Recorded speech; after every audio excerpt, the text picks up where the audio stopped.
Jama'a assalamu alaikum ga cikakkun labaran tare da ni Murtala Abdullahi Hamza. Gwamnatin jihar Kano ta ɗauki matakan dabarun tabbatar da noma a kodayaushe a cikin al'ummomin manoma ana faɗin jihar Kano. Da yake jawabi yayin bayar da takardar ɗaukar aiki ga sabbin ma'aikata 1,038 da suka hada da masu ba da shawara a fannin noma da kuma ma'aikata bayar da tallafi na hukumar raya karkara da harkokin noma na jihar Kano. Gwamna Abba Kabir Yusuf ya bayyana cewa wannan mataki na daga cikin ƙoƙarin da gwamnati ke yi don ƙarfafa samar da isasshen abinci da kuma inganta rayuwar manoma a jihar Kano. Abdullahi Mustapha na da cigaban wannan rahoto. Kasancewar ta mai ɗimbin albarkatun ruwa, jihar Kano ta yi fice a fannin noman rani da damuna. Don samar da ƙarin damammaki ga al'ummomin karkara, gwamnatin jihar Kano na ƙara gina ƙananan madatsun ruwa a yankunan ƙananan hukumomi 11. Muhammad Abubakar Khalil. Haka kuma, gwamnatin ta ɗauki malaman gona da sauran ma'aikatan hukumar bunƙasa noma da raya karkara ta jihar Kano wato NADA har 1,038. Gwamna Abba Kabir Yusuf ya bayyana waɗannan tsare-tsare a matsayin wani ɓangare na matakan da gwamnatin suke ɗauka na farfaɗo da fannin noma da kuma samar da ayyukan yi ga mazauna yankunan karkara.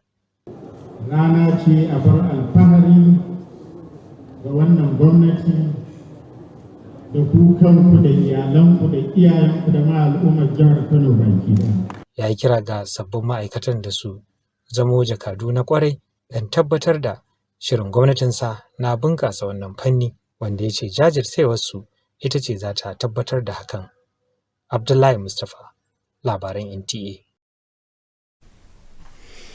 To a nan kuma gwamnatin jihar Kano da ta ɗauki matakan da suka dace don tabbatar da nasarar shirinta na dasa itatuwa miliyan 5 a dukkanin ƙananan hukumomi 44 na jihar a wannan shekara. Gwamna Abba Kabir Yusuf ne ya bayyana haka yayin ƙaddamar da wannan kamfen a dajin 'yan bawa da ke ƙaramar hukumar Makoda. Abdullahi Mustapha dai yana da cigaban wannan rahoto. Wanda aka dasa a shekara ta 1972, gandun daji na 'yan bawa an samar da shi ne domin yaƙi da kwararowar hamada da kuma zaizayewar ƙasar noma a jihar Kano. Sai dai tsawon shekaru da aka ɗauka na rashin kula da kuma sare bishiyoyi sun sanya ba a cimma manufar hakan ba. Sai dai yanzu an samu kyakkyawan fata daga gwamnatin jihar Kano a yadda take ƙoƙarin farfaɗo da wannan wuri ta gangamin dashen bishiyoyi na shekara ta 2025 wanda ake sa ran dasa bishiyoyi miliyan 5 a fadin jihar. Gwamna Abba Kabir Yusuf ya bayyana wannan shiri a matsayin muhimmin mataki na magance sauyin yanayi, sannan gwamnati na ɗaukar ƙwararan matakai da za su tabbatar da nasarar aikin. So da mu taimaki al'ummar jihar Kano, na ɗaya kamar yadda muka faɗa dakile kwararowar hamada, na biyu samun yanayi mai kyau ta yadda ma in sun girma za a dinga shakar iska mai lafiya. Gwamnan ya sanar da cewa an farfado da cibiyoyin rainon dashen bishiyoyi a yankunan ƙananan hukumar Gwarzo da Garko, wanda daga nan ne za a samar da irin dashen da za a shuka a makarantu da wuraren ibada da wuraren zaman jama'a da gefen manyan hanyoyi. Shugabannin ƙananan hukumar Ɗanbata da Makoda sun bayyana ƙudurinsu na tallafawa wannan shiri domin ganin cewa ya samu nasara. Abdullahi Mustapha, labaran NTA. A ƙoƙarin ƙara ƙarfin 'yancin Najeriya a fannin kiwon lafiya, gwamnatin tarayya ta bayyana sabbin shirye-shirye na bunƙasa samar da magunguna da alluran rigakafi a cikin gida, tare da mayar da hankali kan yaƙi da cututtuka da ke yaduwa a yankunan zafi. Fatima Sunusi Karaye yana da cigaban wannan rahoto. Ƙoƙarin Najeriya na ƙarfafa samar da rigakafi da magunguna a cikin gida yana ƙara samun fa'ida yayin da hukumomi ke baiwa bincike cikin gida muhimmanci domin cimma wannan manufar.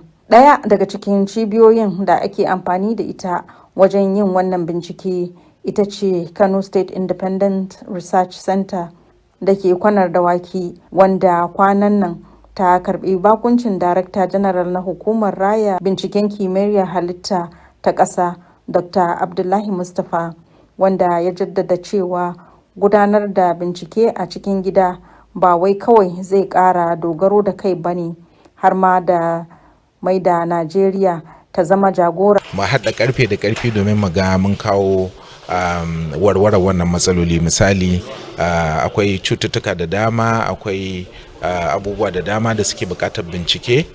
Shi wannan bincike shi ne zai haifar da maslaha ta waɗannan matsaloli da ake fama da su. Farko mu samu ainihin dangantaka da su na wajen bincike wanda su suna da ainihin abin da ake cewa expertise ko kuma sanayya na kamar misali na wayansu medicinal plants wato shuke-shuke. Ya ƙara da cewa cibiyar tana tallafawa bincike na zamani, ciki har da amfani da tsarin yatsun hannu wajen gano cutar dajin mama da kuma ci gaban rigakafin da zai rage haɗarin haihuwar jarirai ba rai. Fatima Sanusi Karaye, labaran NTA. To jama'a, labaran suna zuwa muku ne daga nan gidan talabijin na NTA Kano. Labaran za su ci gaba bayan wannan.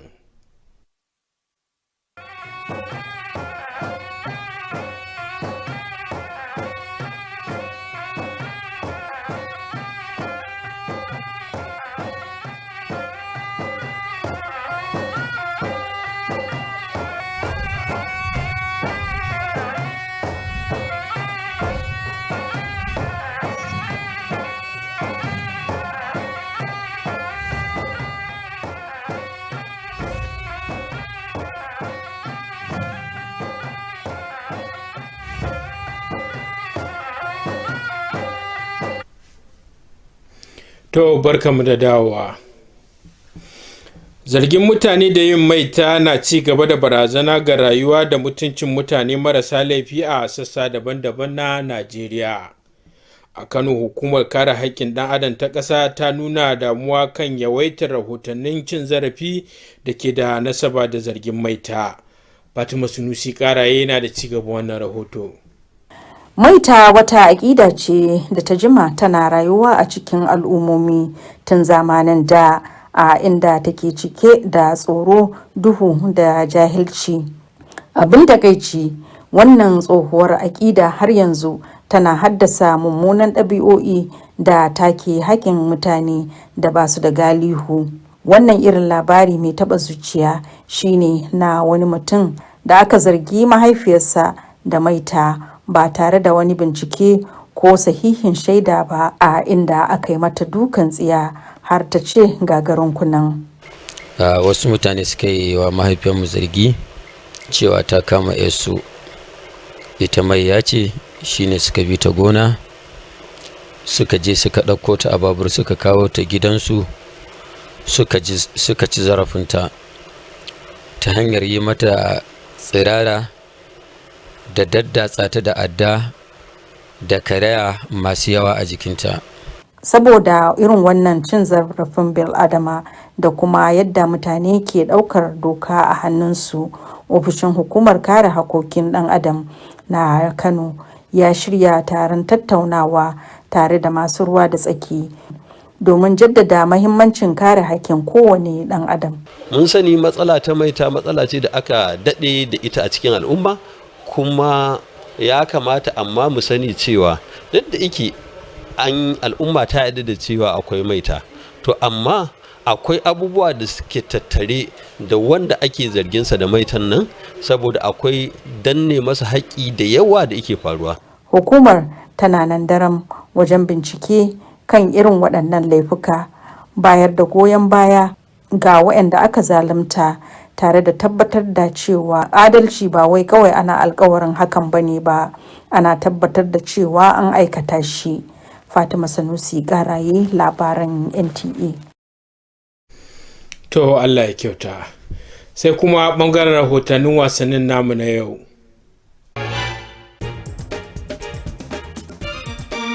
Chelsea ta cimma matsaya don Leslie Ngochukwu ya kammala canji na dindindin zuwa sabon dan wasan Premier League na Ingila.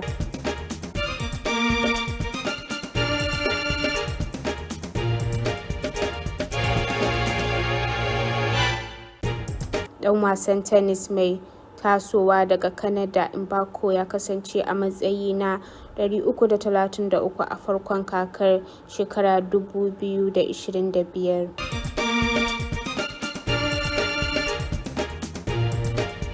Bruno Fernandes na Manchester United ya jagoranci kungiyar a matsayin kaftin yayin zagayen horon kaka a Hong Kong da Amurka.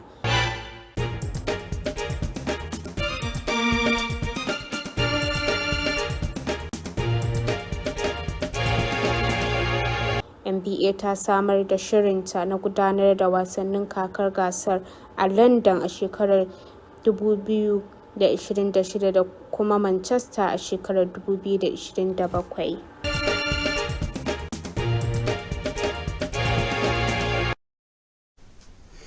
To sai kuma hasashen yadda yanayi zai kasance a gobe a nan birnin Kano da masu manyan birane a ƙasar nan.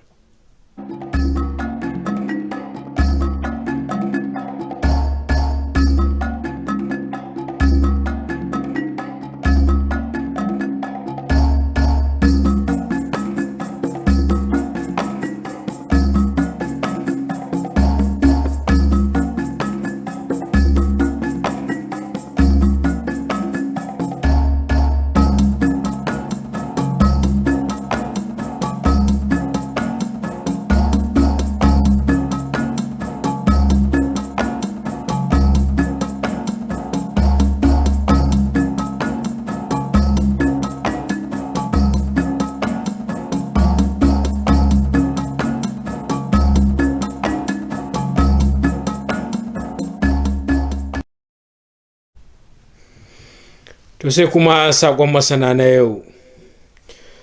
Toshe hanyoyin ruwa na hana ruwa samun wucewa yadda ya kamata, inda yake haifar da ambaliya, yaɗuwar cututtuka da mummunar ɓarna ga lafiya da dukiyoyi.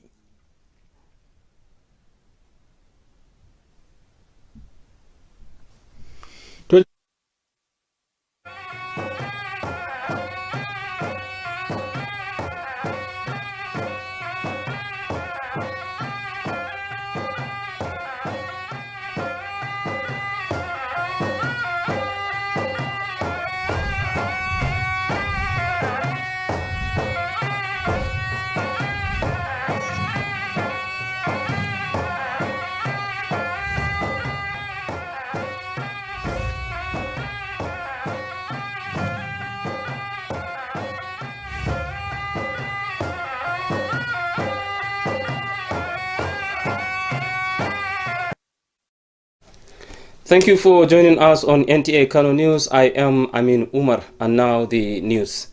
Kano State Government is taking strategic steps to ensure year-round crop production across farming communities in the state. Speaking during the presentation of employment letters to 1,038 newly recruited agricultural extension workers and support staff for the State Agricultural and Rural Development Authority, Governor Abba Kabir Yusuf said the initiative is part of efforts to strengthen food security and enhance the livelihoods of farmers. Abdullahi Mustafa reports. With abundant water resources, Kano is renowned in year-round agricultural production. To create more opportunities for rural communities, the state government is constructing more earth dams across 11 local government areas. Additionally, 1,038 extension agents and support staff were engaged to enhance the services of the State Agricultural and Rural Development Authority. Governor Bakabir Yusuf described these initiatives as key components of his administration's strategy to revitalize agriculture and empower rural communities. We have also, along with our partners, upgraded livestock facilities at Kadawa and the Makota local government. He urged the newly engaged personnel to serve as frontline ambassadors of agricultural transformation, emphasizing that their dedication and conduct will play a vital role in the success of the state's agricultural agenda. In Kano, Abdullahi Mustafa, NTA News. In a related development, Kano State Government has taken appropriate measures to ensure the success of its target of planting 5 million trees across all the 44 local government areas of the state. Governor Abba Kabir Yusuf announced this while launching the campaign at the Embawa Shelter Belt in Makuda local government area. Again, Abdullah Mustafa reports. Planted in 1972, the Embawa Shelter Belt was originally established to combat desertification and land degradation in Kano State. However, years of poor management and indiscriminate tree felling hindered its effectiveness. Now, a renewed sense of hope emerges as Kano State government commits to revitalizing the area through its 2025 tree planting campaign, which aims to plant 5 million trees across the state. Governor Abba Kabir Yusuf described the initiative as a key step in addressing climate change and that government has taken adequate measures to ensure its successful implementation. This is being complemented by the full implementation of Kano State Climatic Change Policy and Climate Change Action Plan. The governor disclosed that 2 nurseries located in Gorzo and Garko local government areas have already been revived and will supply seedlings for planting in schools, places of worship, public spaces, and along major roads. Chairman of Dambata and Makoda local government councils expressed their commitment to supporting the success of the tree planting initiative. In Kano, Abdullahi Mustafa, NTA News. Now, in a bold push to strengthen Nigeria's medical independence, the federal government has unveiled fresh plans to boost local vaccine and drug development with a renewed focus on tackling tropical diseases. Fatima Sunusik Arai reports that the move is part of a national strategy to reduce dependence on foreign pharmaceuticals and advance homegrown solutions. Nigeria's drive to boost local vaccine and drug development is gradually gathering momentum as authorities are giving priority to local research to achieve the set objectives. One of the research centers being used is the Kano State Independent Research Trust Center in Kwanar Dawaki, which recently hosted the Director General of the National Biotechnology Research Development Agency, Dr. Abdullahi Mustafa, who stressed that conducting research locally will not only enhance Nigeria's self-reliance, but position the nation as a leader in homegrown innovation and healthcare solutions. The focus of this government is to facilitate state-of-the-art research that will solve current problems in the country, and that will yield result output that can be translated to product in this country. And I see the prospect of this collaboration yielding this result. The first layer is we make sure that we get the best brains from the surrounding universities who have very good research agenda to come and do their research here. The center is said to have been supporting advanced studies, including the use of fingerprint patterns to detect breast cancer in women and the development of a vaccine aimed at reducing the risk of stillbirth. In Kano, Fatima Sanusi Karai, NTA News. You are watching the news on Nta Kano, and there will be more reports after this timeout.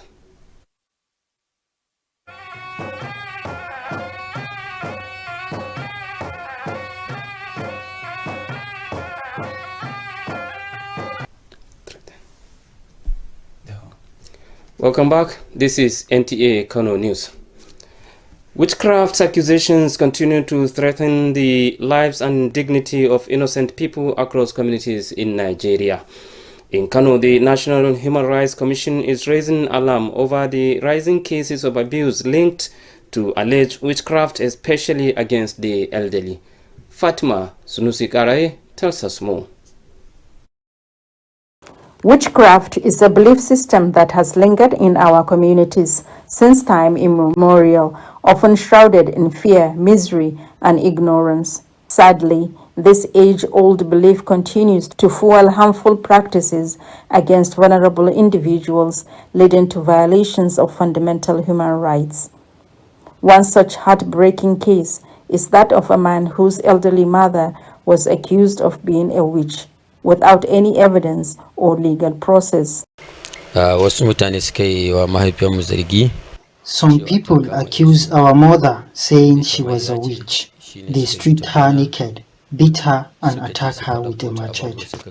Suka ci zarafinta ta hanyar yi mata tsirara. It is in response to such human rights abuses and the alarming trend of people taking the law into their own hands that the National Human Rights Commission Kano office organized a roundtable discussion, bringing stakeholders together to spotlight the urgent need to protect the rights of all citizens. That the issue of alleged witchcraft is a gross violation of human rights, which include fundamental, because there is issue of stigmatization and discrimination, and of course other non-justiciable rights, because most of the victims can be denied access to various forms of livelihood.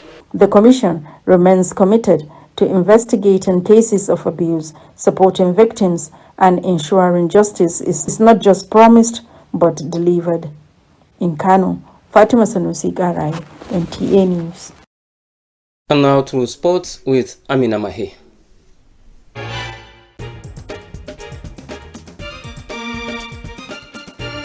Chelsea have reached an agreement for Leslie Ugochukwu to complete a permanent transfer to the newly promoted English Premier League side.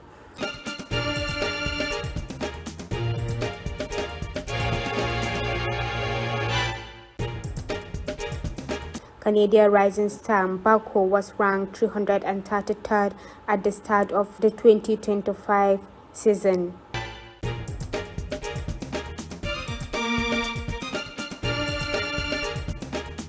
Manchester United's Bruno Fernandes has captained the team during their pre-season tour of Hong Kong and the United States.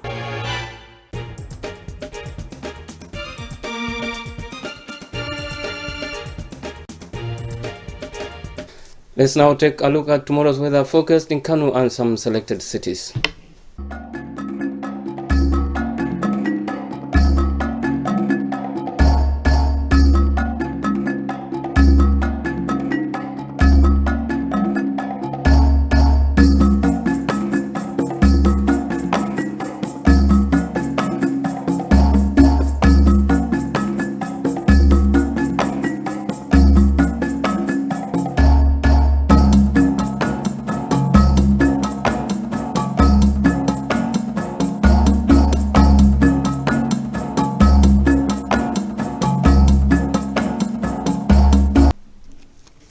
And now to our experts' advice for today, and it says, blocking natural or man-made waterways disrupts the flow of rainwater, leading to flooding, erosion, disease outbreaks, and widespread damage to lives and property.